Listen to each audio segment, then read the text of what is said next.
Hello guys, welcome back to my YouTube channel. In today's video, I am going to be talking about how to cultivate internal validation in a world that is very fixated with external praise. Have you ever posted something on social media or done something you thought was really great, but then nobody clapped and you suddenly started second guessing yourself? You started maybe thinking that maybe what you posted or what you shared is not as grand. We live in a world of likes and comments, validations. We all like to be validated. I love it when I make videos and I receive thousands of views, a lot of comments, a lot of likes. It makes me feel like there was value in that video. It makes me feel seen. It makes me feel appreciated. But there has also been periods when I make videos and I just receive very few views. So the question is, how do you navigate measuring your own successes and validating yourself and the thing that God has called you to do, even when it seems like nobody else is seeing how important what you carry is. Before we go into the how, I want us to talk about the why. Why is it important to find a system of internal validation and not have to depend on external validation of people? Number one is the fact that it kind of blurs the bigger vision and the bigger goal that you have. For instance, if you start creating content, I'm mostly going to be talking about content because I think external validation happens mostly for public facing roles or like content creation or maybe in your office, in your workplace. Sometimes when you're always chasing external validation, what happens is that you can quickly start dancing to the tune of the validators because now you want to do something that would make them cheer you. Oh, you notice that this kind of content is what sells. This is the kind of content that provides comments and likes. It's very easy for you to start deviating from the real you, deviating from the main thing you've always wanted to represent, the main things that you've always wanted to talk about, and start dancing more to the tune of the people who provide you with that comment and the shares. So it's very easy to be distracted if you're always focused on what people have to say about what you post or what you share or what you do at work. The second reason why is that it is totally unpredictable. I've seen a lot of complaints recently around algorithms, YouTube algorithm, Facebook algorithm, LinkedIn algorithm. Just imagine building your life around some bunch of codes that determine where your content or the things you do gets to. Like, it doesn't even make sense. It would literally put you in a merry-go-round or in a circle where you keep chasing your tail, right? Because now you're trying to get the algorithm to push your content, or you're trying to, make your thumbnail to be catchy. Like, people could do all sorts of things just to be able to dance to the tune of algorithms. And apart from the algorithm aspect, I mean, the people as well, their validations are super inconsistent. Today they are cheering you on, tomorrow they are literally screaming, crucify you. Because we are dealing with humans here, the human beings who say, oh, I love your content today, tomorrow there is no predicting that you won't say something that would really get on their nerves, and they would be the ones to literally report your account. Imagine if you built your identity or your self-confidence based on the kind of things that people say about you.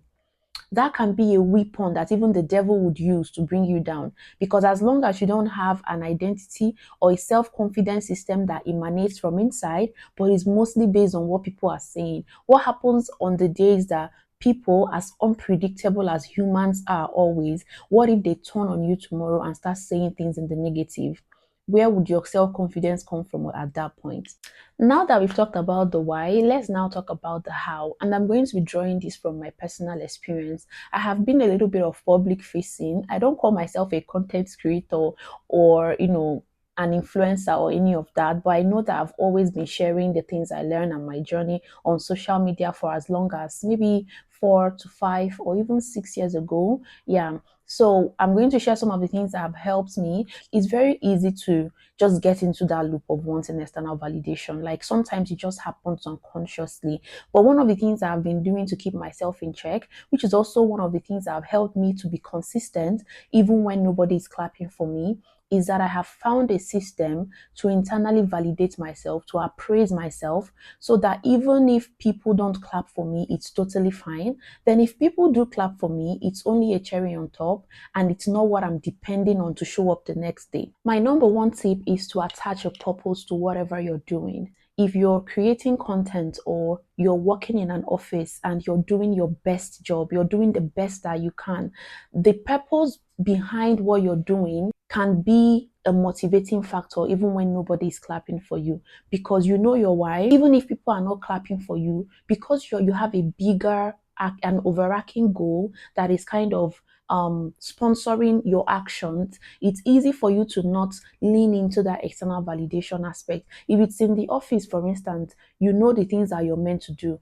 and you're working hard in that office. Even if people don't clap and say, oh, kudos on the job you did last time, and all of that, you know you're doing well, you know you're achieving your OKRs, you know that your work is not slacking. Once you have your purpose there and you're working towards that purpose, you have a goal that you're working towards, then whether external validations come or not, I don't think you would be so fixated with it anymore. The second thing that I do is reflective journaling. So I keep two digital journals. One is a letter to God, and the other is my personal journal, which I keep more consistently. So one thing that I started doing in my journal is to list things that I'm grateful for. For some people, they would say it's something they are proud of. I intentionally try to remove the word proud from, when I'm referring to myself. So I usually say things I'm grateful for. So that is how I'm able to write down the things that I'm really happy about. So if my video or I was able to push out like 2 videos in a couple of weeks, and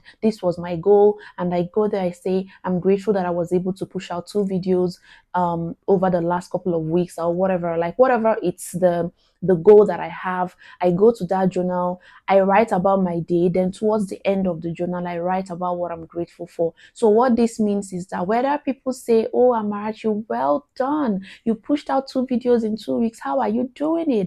I am writing it down. I reflect on my life. I reflect on my journey. Another thing that I do is to track my wins privately. As I said earlier, we live in an external validation and praise-driven world, and that is why a lot of times it's a two-way thing. People usually attribute people who don't post wins on social media as people who don't have wins. And at the same time, there are people who feel like if they have wins that they don't share on social media, then maybe that win is not as relevant. But I don't believe that to be true. I believe that you can achieve a lot of things away from social media. You could do groundbreaking things and people don't see it on social media. It could be small ones. It could be as simple as finishing a book.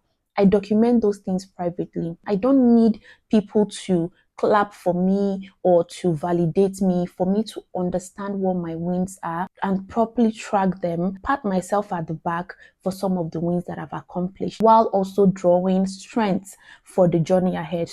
It is not everything that has to be online. It is not everything you do that has to be documented on social media. The next thing that I want to share is in celebrating your processes and not just the outcome. And that is the thing with social media. Social media always celebrates outcomes. People will congratulate you when you say that you finished university, but they wouldn't congratulate you if you say you just finished one module of your course. But then, where is finishing university if you didn't complete your modules? So it's on you to learn how to start celebrating your processes. Yes, there is a bigger picture in front that you're aiming for. Every day you wake up and choose yourself. Every day you wake up and choose to do good. Every day you wake up and choose to self-improve. Every day you wake up and seek knowledge. It's a process and a journey that has to be celebrated. Learn to celebrate yourself. I have a friend, I don't know if she's going to see this video, Omotola. It's one of the things I love about her. I like that she gives herself her flowers. Sometimes when I see her post, I'm like, I love this. I love that you don't wait for people to validate you before you validate yourself. You don't wait for people to call you beautiful before you look at the mirror and understand that you are beautiful. You don't need people to call you intelligent before you realize how smart you are.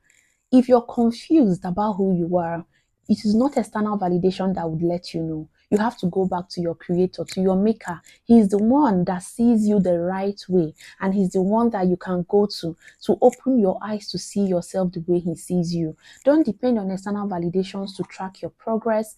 As I said, external validation in its entirety is not wrong. No, I mean, it's very refreshing when you get those external validations. But what I'm saying is, don't depend on external validations for your confidence. Don't depend on external validation for purpose. Don't depend on external validations to determine the next course of action for you.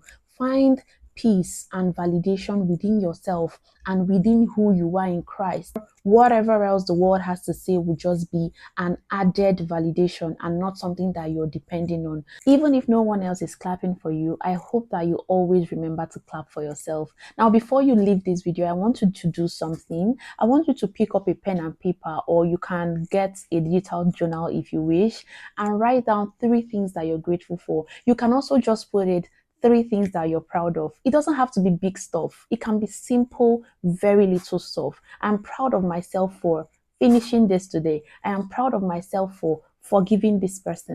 I am proud of myself for watching one educational video today. Like, it doesn't have to be like something grand. It could be something that is currently part of a process. I want you to write that down and come back to this video and let me know how that made you feel. And if you feel up to it, drop in the comment section something that you're currently very proud of, even if it's something that is not necessarily going to be clapped for in public.